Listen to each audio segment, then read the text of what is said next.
Mayın 16-sında Avropa Siyasi Birliyinin 6-cı sammiti öz işinə başlayacaq. 2022-ci ildə yaradılmış və artıq ənənə halını almış platforma bu dəfə yeni dünyada yeni Avropa, birlik, əməkdaşlıq, birgə fəaliyyət devizi altında baş tutacaq. Tədbirə ev sahibliyinə Albaniyanın paytaxtı Tirana edəcək. Zirvə görüşündə Avropa və beynəlxalq təsisatların rəhbərləri ilə yanaşı 47 dövlət və hökumət başçısının iştirakı da nəzərdə tutulub. Tədbirdə Qərbi Balkanların ilk dəfə iştiraki gözlənir. Müzakirələr platforması Avropada kritik dövrə təsadüf edəcək. Qlobal miqyasda gərginliyin artdığı bir vaxtda ilkin olaraq müharibələrin aparıldığı coğrafiyalardan danışılacaq. Bundan öncə 5 sammitin keçirildiyini nəzərə alsaq, bu dəfəki platformanın açıq siyasi dialoq və konkret əməkdaşlıq üçün münbit zəmin yarada biləcəyinə ümidlər böyükdür. Danışıqlar 3 mərhələdə təşkil ediləcək. İlk aktual mövzu Ukraynada ədalətli və davamlı sülhə nail olunması olacaq. Ardınca mərhələli şəkildə rəqəmsal inkişaf, dayanıqlılıq, enerji təhlükəsizliyi, miqrasiya, iqtisadiyyat və sair kimi mövzular masaya gətiriləcək. Geniş müzakirə mövzularının əks olunduğu bu platformada Azərbaycanın iştirakının əhəmiyyəti isə bir neçə faktorla əlaqələndirilir.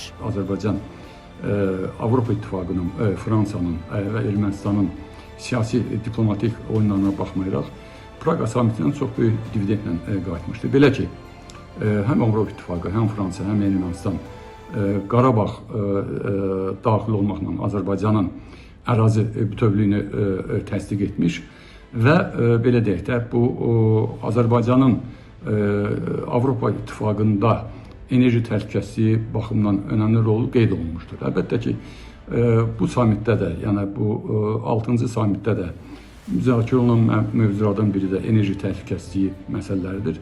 Bu məsələ olan yerdə əlbəttə ki, Azərbaycanın iştirakı vacibdir. Təhlillər göstərir ki, 6 oktyabr 2022-ci ildə Praqada baş tutmuş sammitdə olduğu kimi Azərbaycana qarşı təzyiqlər bu dəfə də özünü göstərə bilər. Bu mənada ilk görüşdə Azərbaycan prezidentinin çıxış və siyasi yanaşmaları həssaslıqla qarşılanır. Ekspertlər bildirirlər ki, Azərbaycanın torpaq bütünlüyünə qarşı qondarma iddialarla çıxış edən Ermənistan və havadarlarına qarşı diplomatik peşəkarlığın nümayişi bu dəfəki sammit üçün də istisna edilməməlidir. Dəfələrlə Ermənistan tərəfi də onun havadarları da çalışıblar ki, Xankəndindən köçmüş ermənilərin məsələsini və həmçinin Bakıda faktiki olaraq cinayətlərdə mühakimə olunan keçmiş separatçıların məsələsini bu kimi sammitlərdə qaldırsınlar. Ancaq heç bir halda uğurlu ola bilməyiblər. Çünki faktiki olaraq beynəlxalq hüquq Azərbaycanın tərəfindədir və Azərbaycan dövləti həm müharibə dövründə, müharibədən əvvəl və müharibədən sonra da hal-hazırda həmin o istintaq prosesi hansı ki gedir, onların məhkəmə prosesi gedir.